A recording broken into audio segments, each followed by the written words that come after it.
L'échange que vous allez entendre est un entretien épistémique. Il s'agit d'une conversation asymétrique dans laquelle on s'intéresse à notre interlocuteur en lui posant des questions. Au travers de celle-ci, nous cherchons à comprendre les raisons qui motivent son avis. L'objectif principal de cette forme de conversation est de passer un moment agréable et mutuellement enrichissant. Salut Louis, donc en fait je comprends que c'est la première fois que tu découvres le live et est-ce que tu connais déjà un petit peu le mode de l'entretien épistémique? C'est pas tout à fait ça, je peux t'expliquer pourquoi. Tu peux me le rappeler? D'abord, est-ce que je peux te tutoyer, oui? Oui, je me suis permis de te tutoyer d'entrée d'ailleurs, oui, voilà, mais oui, bien sûr. Là, Ok, sans problème, donc ce sera plus facile. Mais tu peux me rappeler un peu, recadrer un peu ouais. Oui, volontiers. Je pense que c'est toujours intéressant, hein. De toute façon, c'est toujours bien, ça fait un rappel pour certains, et puis voilà, ça permet de comprendre peut-être mieux. En gros, ça se base sur l'entretien épistémique. L'entretien épistémique, ce n'est pas du tout un mode débat, tu vois, c'est un mode en fait pour comprendre pourquoi les personnes pensent qu'elles pensent. Et on appelle ça un entretien asymétrique, c'est-à-dire que la personne explique, et moi je vais avoir des questions pour essayer de mieux comprendre aussi, de réfléchir ensemble en fait sur pourquoi tu penses que tu penses. Et petite chose, par exemple, je vais aussi essayer de reformuler, tu vois, pour être sûr que j'ai bien compris, que je suis pas en train de de travestir ta pensée ou des choses comme ça. Voilà. Et je disais ça, c'est plutôt l'entretien épistémique. Et nous, on est sur en live. Normalement, l'entretien épistémique, c'est en tête à tête, face à face, et tout. C'est un petit peu différent dans la mesure, voilà, où il y a un auditoire ou des choses comme ça. Mais globalement, c'est le principe. Voilà. Okay. Est-ce que c'est plus clair pour toi? Est-ce que ça te va discuter comme ça? C'est bien, ça me va d'être, comment je vais dire, j'ai pas de problème avec le recadrage et j'ai pas de problème non plus avec la reformulation, donc c'est ok pour moi. Donc moi j'ai pas parlé de recadrage, mais la reformulation, oui, c'est pour être sûr de bien comprendre en fait. Voilà. Tu sais, des fois. On s'aperçoit que dans plein de discussions, les gens peuvent être même d'accord et s'engueuler, par exemple, parce qu'ils n'ont pas compris ce que l'autre disait. Donc on évite ça. Très important, tout à fait. Non, mais j'aime beaucoup cette politesse dans la communication. C'est vrai que c'est très très important. Et donc voilà. Et pour ma part, pour ma part concernant le TDAH. Il faut savoir que d'abord, je suis basé en Belgique et j'ai la soixantaine et je suis en cours de diagnostic TDAH. Alors, il y a beaucoup de choses à dire, mais je tiens d'emblée à dire ceci, que tout ce que je vais dire n'engage que moi et mon cas personnel et ma vision des choses par rapport à mon dysfonctionnement, je vais dire. Voilà. Donc je ne veux pas contrarier qui que ce soit, même ceux qui disent des énormes bêtises ou ceux qui s'improvisent psychologues, psychiatres ou neuropsychologues. D'ailleurs, je vais parler de la neuropsychologie, en tout cas celle qui me concerne, celle qui détecte pour moi, qui décode ce que j'ai. Donc ma neuropsychologue. Et donc voilà, après une excuse à la mode, je sais pas, je pense que les sujets ou les personnes qui choisiraient de prendre cette référence comme une mode ou de croire que ça peut être une mode, mais je crois que c'est très limitant, en tout cas de mon point de vue. Déjà, moi, j'ai pas envie d'être à la mode, ça m'intéresse pas. Ensuite, c'est une réalité, c'est vrai, et une dure réalité pour beaucoup d'individus. Alors quand je dis beaucoup, eh bien c'est simple pour employer, je me permets de dire ça parce que voilà, il y a très longtemps les PNListes, donc en PNL, on avait décodé des manières de communiquer. Quand je dis on, ils ont décodé. On sait aussi que la PNL n'est pas une science reconnue, etc. Mais enfin, entre guillemets, ils en ont parlé plus facilement et de manière plus spécifique. Ils ont expliqué que nous avions, donc chaque être humain a des canaux sensoriels de prédilection pour communiquer dans le monde. Donc c'est la porte d'entrée en matière de communication dans le monde. Alors il faut savoir qu'on a X% de visuel, X% d'auditif et X% de kinesthésique. Bon, alors qu'est-ce que ça veut dire en gros? Eh bien, un visuel, il va voir quelqu'un, je sais pas moi, quelqu'un de joli, ben, il aura tendance à ouvrir il sera à l'aise plutôt avec la communication très vite. Si la personne n'est pas belle ou voilà repoussante physiquement, ben elle aura du mal à communiquer avec elle. Ça c'est pour la majeure partie des visuels, ce qui est un pourcentage à l'heure actuelle en 2026 qui se situe vraiment très très haut. On est dans une société où le visuel s'est expansé de plus en plus. Alors ça c'est celle qui prédomine dans l'ensemble. On a ensuite les auditifs. Donc les gens qui vont communiquer ou entendre des mots et du coup vont se sentir aspirer, c'est beaucoup dire, mais vont se sentir assimilés et auront envie de communiquer, de partager cette communication. Alors on a la troisième qui est souvent en minorité, pardon, et là, et c'est là où je veux en venir, et c'est de cette minorité que je fais partie, c'est-à-dire les kinesthésiques en avant, donc les kinesthésiques en prédominance. Donc je m'explique, quand j'étais gosse, en classe, en primaire, j'étais bouillonnant, j'étais quelqu'un qui ne tenait pas en place, qui n'était pas intéressé par les matières, qui dessinait sur son banc à longueur de journée, qui n'arrivait pas à garder une attention, on va dire, se concentrer. Oui, je n'arrivais pas, je vais parler comme ça. En termes de jeu, je n'arrivais pas à me concentrer, j'arrivais pas à être intéressé par la plupart des matières qu'on donnait. Et donc, du coup, je me faisais remarquer, j'allais souvent au coin, j'étais, tu sais, à mon époque, il y a plus de 50 ans, je me suis promené souvent dans la cour de récréation avec un écriteau, avec des oreilles d'âne et ce genre de choses. C'était les enseignements de l'époque, oui, c'était vraiment barbare, catastrophique au niveau psychologique, mais bon, voilà, on ne va pas refaire, comment je veux dire, l'histoire de l'enseignement, mais c'était... on va dire. Ouais, c'était quelque chose. Excuse-moi, je vais juste essayer de résumer parce que tu m'as dit énormément de choses et je voulais pas t'interrompre parce que j'ai. Moi, je t'en prie, vas-y. Mais voilà, je voudrais essayer déjà d'être sûr que j'ai bien compris, quoi. Donc tu me disais voilà que tu étais en cours de diag. Tu m'as dit quelque chose aussi. C'était sur un effet de mode et tu disais que c'était limitant. On pourrait peut-être revenir dessus après, mais voilà. Et pour toi donc c'est une réalité, même une dure réalité. Voilà.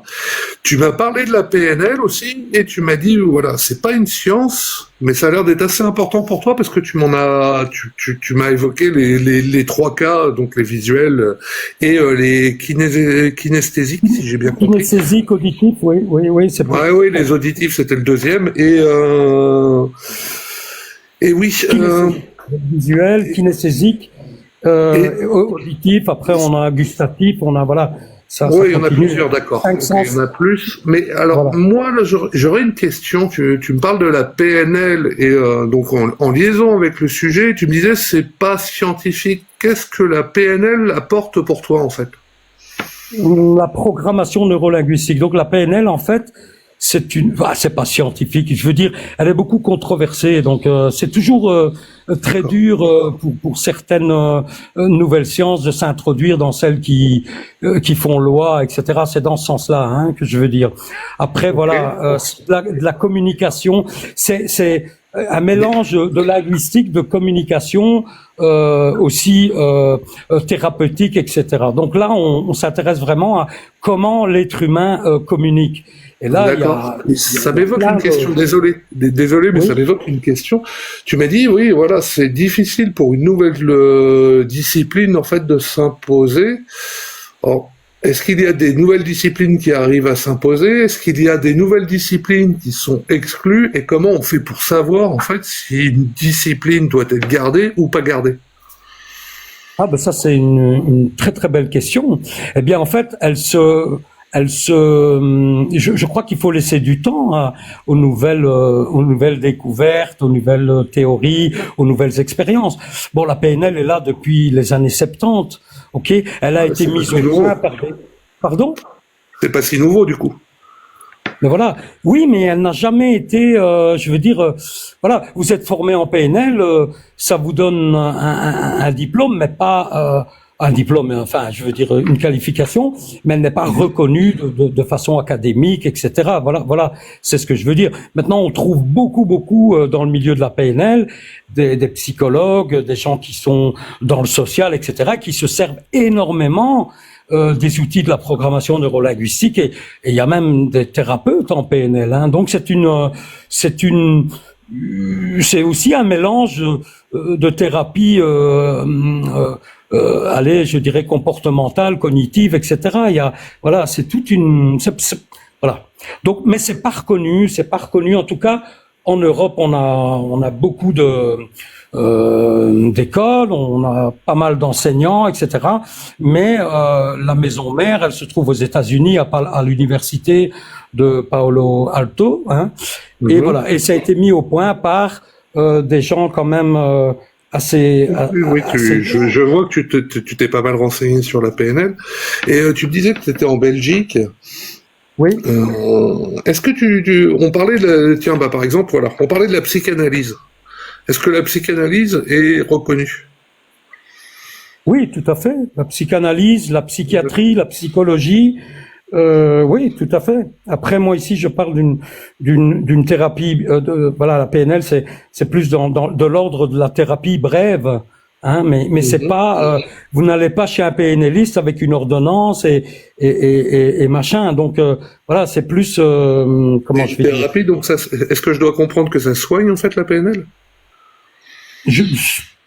Écoute, enfin pardon, je vais pas employer ce mot-là pour ne pas être voilà, c'est un mot que je peux pas employer.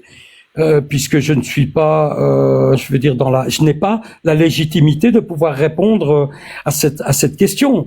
Mais en tout cas, la PNL, ce qu'elle fait, c'est qu'elle a des protocoles de décodage en matière comment dirais-je, de comportement, de communication, etc. Des protocoles absolument extraordinaires. Ça, c'est sûr. Maintenant. Comment on peut évaluer qu'un protocole fonctionne ou ou savoir s'il ne fonctionne pas et s'il peut être amélioré? Par exemple, un protocole ne peut ne pas fonctionner pleinement, tout simplement, et on peut l'améliorer. Et donc, comment on peut tester un protocole, par exemple, en PNL? Comment on peut tester un protocole? Eh bien, il y a une technique qui est tout le temps en réévaluation, je veux dire tout au long d'une consultation. Par exemple, il travaille beaucoup avec des acronymes. Et ici, on parle du TOD. Le modèle TOD, c'est donc c'est test, opération et la sortie. Donc, c'est-à-dire on évalue toujours si la personne a contracté s'il y a prise de conscience et que si la personne a bien contracté et a bien engrammé les changements qui lui sont profitables, qui lui sont voilà. Donc il y a si je comprends là, tu me décris le protocole, c'est ça? Un protocole spécifique pour dire on est voilà. Et comment on peut évaluer si ce protocole est efficace ou pas, en fait? C'est ça ma question. Ouais, t'as le protocole, voilà, tu le connais visiblement. Et comment on peut évaluer en fait si ce protocole est efficace et apporte des bénéfices, par exemple, à la personne sur laquelle on applique le protocole? Comment on pourrait faire? Eh bien, il y a des protocoles qui peuvent se vérifier tout de suite, hein, par rapport au calibrage, etc. Ensuite, on a dans les comportements des personnes. C'est pas comme si on va dans une consultation, on prend un médicament, on sort et tout va bien. C'est pas comme si on a des boutons, on rentre chez une infirmière, on fait une piqûre, 1 heure après tout va bien. Je comprends bien. C'est jamais aussi, enfin c'est rarement aussi simple. Mais oui, je veux dire ça s'installe. ça s'engramme, hein, tout ça, ça s'engramme par des techniques sensorielles. Alors, le mot engrammé, oh là là, je vais m'égarer du TDAH. Oui, pardon, c'est vrai que voilà, comme tu m'as beaucoup parlé du PNL, la PNL, et on peut revenir sur le TDAH, mais c'est voilà, je voulais comprendre un petit peu. Ok, mais je peux, c'est des domaines que je connais très très très bien. Donc, qu'est-ce qui se passe? Qu'est-ce qu'un engramme en réalité? Un engramme, il se fabrique à partir de nos sens éveillés. Donc, c'est-à-dire, je vais vite donner une petite métaphore. Tu vas à un rendez-vous galant. Et tu passes chez le coiffeur, tu mets ta belle chemise, tu mets ton beau costume, tu te parfumes, t'es rasé de près, tu vas à ce rendez-vous, tu as en face de toi une dame coiffée, magnifique, bien maquillée, posée, avec plein d'attention, etc. Il y a la réciproque. Voilà, ok. Donc là, on a les 5 sens en éveil.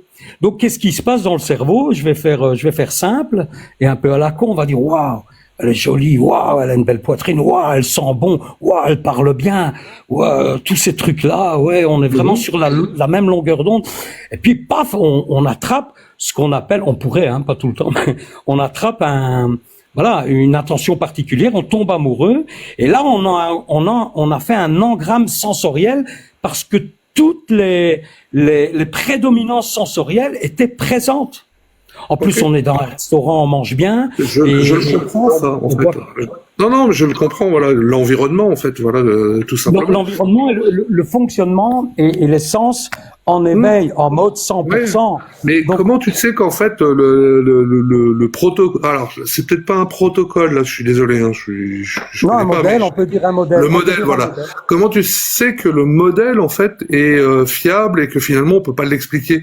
Par exemple, il pourrait y avoir d'autres raisons plus fortes. Alors, je vais dire une bêtise, c'est juste pour voilà. Imaginons, je sais pas, ce soit des phéromones, en fait, et que ça, c'est juste un petit truc, mais c'est secondaire, et qu'en fait, on est des phéromones, par exemple. Voilà. C'est juste pour te dire, voilà, un autre truc. Comment on fait pour savoir qu'en fait, ce que tu m'as décrit, c'est effectivement la vraie cause, et qu'il n'y a pas une autre cause comme les phéromones, mais ce qui est un exemple débile, j'en suis conscient, mais tu vois, ou une autre cause. Comment tu fais pour le savoir, ça? Eh bien, là, la PNL, c'est-à-dire que on doit quand même rappeler une chose, c'est que si on a un trouble du déficit de l'attention, on dit avec ou sans hyperactivité, mais généralement l'hyperactivité elle peut être externe, comme elle était chez moi lorsque j'étais gosse, donc je sautais en l'air partout. Et puis adulte, c'est dans ma tête que ça se passe. Je suis jamais tout seul, quoi. Donc ça veut dire, je pense toujours à 1000 trucs en même temps, etc. C'est aussi de l'hyperactivité, mais alors à ce moment-là, on la voit pas, elle est mentale. Donc voilà, ici, j'ai pris de l'âge, j'ai vécu avec ça, mais toute ma carrière, j'ai été indépendant, artisan. Donc moi, au niveau intellectuel, je ne brûlais pas mon énergie à penser, à réfléchir. Je travaillais mécaniquement en tant que marbrier, carreleur, etc. Donc là, tout se passait bien. Donc je gérais ma vie comme je l'entendais, mes clients, mon travail, mon temps, etc. Et j'ai été en état de choc quand je me suis rendu compte que là, j'ai arrêté de travailler, je ne travaille plus, et je me suis dit, ok, je vais me mettre aux études. J'adore, c'était chez moi une grosse lacune. J'aime la culture générale, j'aime me documenter, j'aime bien occuper mon intellect, et je me suis dit, je vais faire ce que j'aime maintenant, je vais commencer à étudier un peu de philosophie et autres. Et je me suis rendu compte, en fait, que ma mémoire de travail était nulle. Je me suis rendu compte que de plein de choses au niveau de la concentration, mais c'est pas d'aujourd'hui, je me suis rendu compte que j'étais mal organisé, mémoire de travail nulle, contrôle de mes impulsions, ça marchait plus, machin, et tout ça se fondait, je veux dire, ça se fondait. Toute mon enfance a été atroce. J'ai commencé à travailler jeune, et là j'ai trouvé une espèce de paix en tant que TDAH non diagnostiqué. Là je suis Je suis formel. Donc là, je m'occupais les mains, je bougeais tout le temps, c'était ok. Et puis voilà, j'ai commencé à 21 ans une carrière d'artisan. J'ai développé ma clientèle, machin. Donc à chaque fois, il y avait cet équilibre au niveau de la noradrénaline, quoi. Hein. On a deux transmetteurs essentiels, la dopamine, la noradrénaline, et le rôle, par exemple, de la dopamine, c'est la motivation, la récompense, on va dire. Hein, ça vaut le coup d'être fait. On va dire ouais, je vais faire ça, ça vaut la peine. Et voilà, on a cette motivation derrière, ce moteur. Hein, ça c'est pour la dopamine. Après, on a la noradrénaline. Ouais. Après. En fait, voilà, je sais peut-être pas de décrire ces choses-là. Je vois que tu t'y intéresses beaucoup, hein, et je te remercie. Mais c'est vrai que c'est une question justement pour revenir sur le voilà, titre. Voilà, sur le centre. C'est une dure réalité de se dire mais enfin qu'est-ce qui se passe? J'ai traité j'ai mené à terme des beaux contrats, j'ai fait beaucoup. Qu'est-ce qui se passe? Donc voilà. Et la noradrénaline, elle intervient au niveau de la vigilance, rester connecté, etc. Et puis je me rends compte que j'ai toutes ces lacunes. Je me dis c'est pas possible. Il y a quelque chose qui ne va pas. Et en fait, oui, j'ai effectivement un dysfonctionnement au niveau des neurotransmetteurs à ce niveau-là. Donc chez moi, par exemple, la PNL et leur modèle, ils sont bien sur le coup, mais après, pour revenir à la choucroute, mais après, j'imprime pas. Tandis que le neuroatypique, lui, va imprimer. Chez lui, il va imprimer et engrammer plus facilement un modèle PNListe. Chez moi, pas, parce que il y a un court-circuit au niveau du va-et-vient, au niveau des transmetteurs neuroadrénaliques. Que justement, t'as voulu aller te faire diagnostiquer, que t'es en cours de diagnostic, si je résume correctement. Oui, tout à fait. Donc, tout à fait, mais j'ai des amis neuropsy, d'ailleurs, c'est grâce à eux que j'ai été, parce que c'est très dur d'apprendre ça à 60 balais, c'est très dur. Mais en même temps, je suis très reconnaissant à la vie de pouvoir me rendre compte que voilà, que tout ça, ça se travaille, et surtout, je peux enfin fermer, je vais dire, une centaine de deuils dans ma vie. Je peux enfin. C'est ce qui a été dit tout à l'heure là dans le. Je suis désolé. Hein. En plus, on a largement dépassé même les 20 minutes. Et je pense que je vais me faire taper dessus. Mais sinon, juste pour rebondir là-dessus, oui, c'est ce que disaient pas mal de précédents intervenants en fait, hein, qu'un diagnostic, savoir ce qu'on peut faire permet d'améliorer en fait la vie. Je parle beaucoup et c'est vrai que j'aurais beaucoup de choses à dire, mais déjà, merci, mais je voudrais juste clôturer. Ah, merci à toi. Attends. Ouais, enfin, voilà, il y aura des questions, il y a encore des questions à emporter, mais vas-y, je te laisse un petit mot encore là-dessus. Non, mais je t'en prie, c'est vraiment très sympathique et important pour moi, mais pas tellement pour moi, surtout pour les 72 personnes qui sont, enfin, je vois ici 73 personnes sur ce live. J'ai envie de dire ceci, si vous avez des enfants, qui sautent en l'air, comme disait l'autre, voyez-les différemment et surtout comprenez bien. Voilà, tout ça, ça peut être expliqué, diagnostiqué, ça peut être suivi, ça peut, bien sûr, ça coûte cher, c'est pas facile, etc. Mais comprenez bien qu'il faut donner de l'intérêt à ces enfants-là et surtout ne pas les minimiser, pas les, je sais pas moi, les traiter de cons, parce que je voyais encore ici dans une salle d'attente une maman débile qui traitait son enfant de con parce qu'il courait partout. Mon Dieu, je suis pas intervenu parce que voilà, je suis trop émotionnel et alors je peux passer au noir quand c'est comme ça, donc j'ai préféré m'abstenir et aller plus loin du moment qu'elle n'était pas violente. Je pense qu'effectivement, c'est un message important en tout cas, voilà, de s'en préoccuper et puis voilà, la médecine progresse et du coup il faut s'en servir. Oui, c'est important.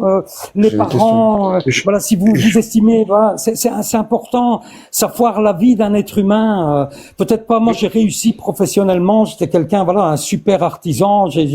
Tous mes clients sont devenus des amis, etc. Mais je veux dire, voilà, c'est pas en montrant du doigt, c'est pas en maltraitant. Voilà, il faut comprendre que tout ça, en plus, c'est génétique. Voilà, il faut.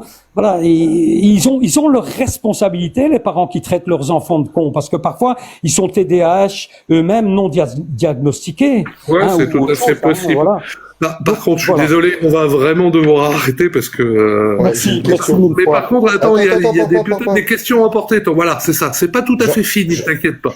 J'en ai une, Louis. Louis, rebonjour. Je suis du live. Rebonjour. Si j'ai bien compris, tu vas être bientôt diagnostiqué. Si je le suis quasi. Bon. Ah ouais, tu l'es quasi. Donc, imaginons.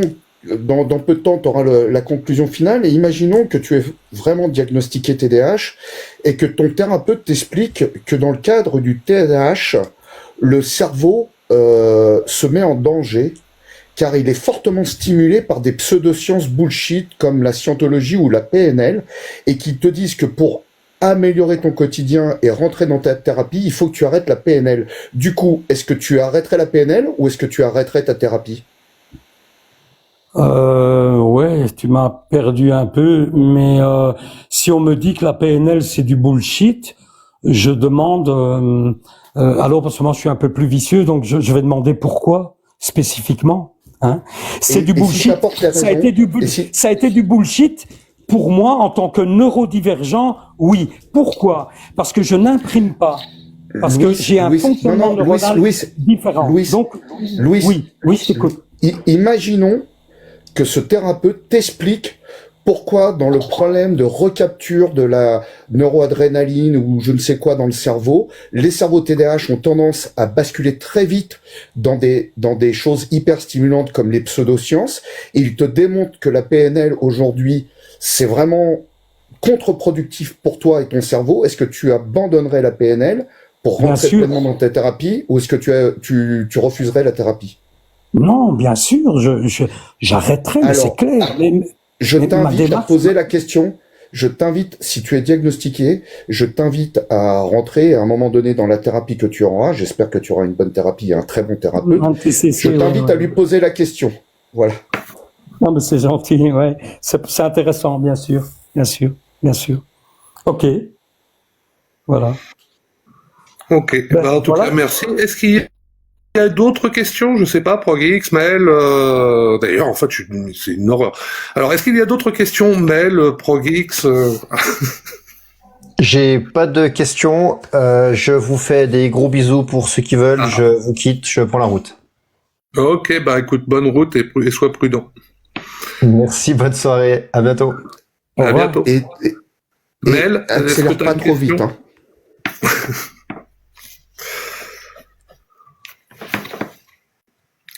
Maël Ma question rejoignait celle de Russell, donc qui a très bien formulé d'ailleurs, donc voilà. Ok. Bon, parfait. J'ai encore une dernière question pour toi, Louis. En plus, c'était la première fois que tu montais avec nous et voilà, tu connaissais pas vraiment le format. Voilà. Est-ce que tu as trouvé ça intéressant? Et déjà, comment ça s'est passé pour toi? Est-ce que c'était bien, pas bien? Est-ce que t'as pas aimé? Et dans ce cas-là, n'hésite pas à le dire. Ou voilà. Et est-ce que tu penses que ça t'a apporté quelque chose? Est-ce que ça t'a permis de réfléchir? En tout cas, si ça permet d'avoir ne fût-ce qu'une personne dans le live qui prend en considération le fait que j'ai dit surveillez vos gosses et ne les voyez pas comme un très beau message, je suis d'accord. Les handicapés, c'est pas bien. C'est une différence. Il faut pas employer le mot handicapé. Moi, j'ai un problème avec ça. C'est une différence neuronale parce qu'il y a plein d'autres qualités aussi à côté de ces, on va dire, de ces différences. Hein. Il y a, voilà. Moi, je peux faire de l'hyperfocus pendant une nuit et te sortir un truc de ouf. Hein. Bon, donc voilà. Donc il y a beaucoup de qualités d'aller chercher les vraies qualités sans préjugés, quoi. Je veux dire, voilà. Et surtout que cet enfant comprenne bien sa position pour qu'il puisse exceller dans la vie et dans le développement de sa personnalité, voilà, dans un monde meilleur pour lui, qu'il comprenne tout à fait. Non, mais je suis pleinement d'accord. Je pense que c'est un excellent message. Mais je reviens un peu sur ma question en fait. Voilà, est-ce que tu as trouvé ça intéressant déjà? Notre discussion était-elle intéressante ou t'as pas du tout aimé? Voilà, déjà n'hésite pas. Enfin voilà, c'est ma première question.